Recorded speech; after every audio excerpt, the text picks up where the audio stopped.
उपेंद्र कुशवाहा की पार्टी राष्ट्रीय लोक मोर्चा की ओर से पूरे बिहार के सभी जिले में एक प्रेस कॉन्फ्रेंस आयोजित कर लोकसभा सीटों के परिसीमन के लिए जानकारियां दी गई।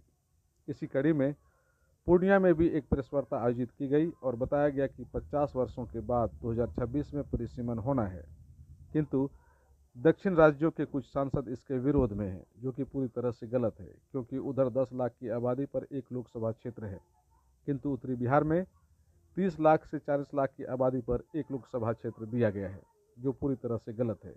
इसीलिए वे लोग मांग कर रहे हैं कि दक्षिण भारत की तरह उत्तरी भारत में भी की आबादी पर एक लोकसभा क्षेत्र होना चाहिए। इसके लिए परिसीमन जरूरी है और सरकार को इस पर 2026 में काम करने की जरूरत है। पार्टी राष्ट्रीय लोक मोर्चा की तरफ से संवैधानिक अधिकार और परिसीमन को लेकर के संपूर्ण बिहार में आज प्रेस कॉन्फ्रेंस का आयोजन किया गया है प्रत्येक जिला मुख्यालय में। उसका मुख्य मुद्दा ये है कि वर्ष 2026 में परिसीमन हमारे देश का, भारत का होना है और यह परिसीमन का मतलब ये है कि परिसीमन जब तक नहीं होगा तब तक हमारे देश के जितने भी लोकसभा हो या विधानसभा हो उसका सीटों की संख्या नहीं बढ़ेगी। सन 1951 परिसीमन हमारे देश में 3 बार हो चुका है, सन 1951 में, सन 1961 में और सन 1971 में, और इसके बाद भी 1976 में उस अनुच्छेद 82 के तहत सीट का परिसीमन किया गया और 1976 में इंदिरा गांधी जी के द्वारा इस परिसीमन को फ्रीज कर दिया गया 25 वर्षों के लिए। 1976 के बाद जब 25 वर्ष पूरा हुआ तो फिर कांग्रेस के ही सरकार ने फिर 25 वर्षों के लिए परिसीमन को फ्रीज कर दिया गया, जिसके कारण जो है अभी 2026 में 50 वर्ष पूरा हो रहा है और 2026 में पुनः परिसीमन होगा। पूर्व के जो परिसीमन है 51, 61 और 71 में प्रत्येक 10 लाख की आबादी पे एक लोकसभा सीट का परिसीमन हुआ था, जबकि हमारे बिहार में आज के डेट में जो परिसीमन है वो एक लोकसभा की आबादी 31 लाख की आबादी पर एक लोकसभा सीट हम बिहार और उत्तर भारत के जितने भी राज्य हैं वो हम लोग कर रहे हैं, जबकि दक्षिण भारत में आज भी 10 लाख पे ही एक लोकसभा सीट। तो ऐसा एक ही देश में वैवानिक है, इसलिए हम लोग इस परिसीमन का मांग करते हैं और 10 लाख की आबादी पे एक लोकसभा जैसे दक्षिण में है उस तरह से हमारे उत्तर भारत में भी परिसीमन होना चाहिए।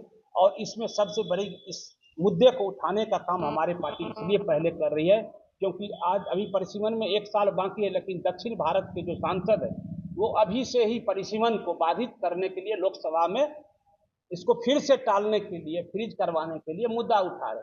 इस मुद्दे की ओर और किसी पार्टी का ध्यान नहीं गया, लेकिन हमारे आदरणीय राष्ट्रीय अध्यक्ष उपेंद्र कुशवाहा जी इस मुद्दे को लेके चले हैं और संपूर्ण बिहार, संपूर्ण उत्तर भारत में इस मुद्दे को जन जन तक पहुंचाने का काम करें और परिसीमन जो है उसको पुनः 10 लाख की आबादी पर इस इलाके में भी निर्धारित करने की मांग को लेकर के हम लोग इसको आंदोलन चलाएंगे। और इससे पहले भी हमारे राष्ट्रीय अध्यक्ष जी के द्वारा 2-3 मुद्दे उठाया गया है जो जनहित का मुद्दा था, जैसे शिक्षा सुधार को लेकर के हमारी पार्टी बहुत बड़ी कार्यक्रम आयोजित की और हर जिले में, हर पटना में भी हम लोग कार्यक्रम किए और शिक्षा में आज सुधार दिख रहा है। उसके बाद कॉलेजियम सिस्टम, भारत का पहला नेता हमारे उपेंद्र कुशवाहा जी हैं जो कॉलेजियम सिस्टम को मुद्दा उठाए थे और आज उस कॉलेजियम सिस्टम को साकार होने की ओर जा रही है। और तीसरा मुद्दा आज फिर परिसीमन को लेकर के है और हम लोग इस परिसीमन को लागू करवा करें।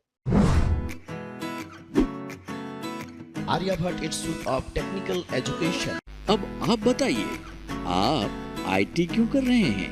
आईटी सेक्टर में गवर्नमेंटल एवं प्राइवेट प्लेसमेंट बहुत है। अभी आईटी की क्रांति है, सो मुझे तो यही करना था।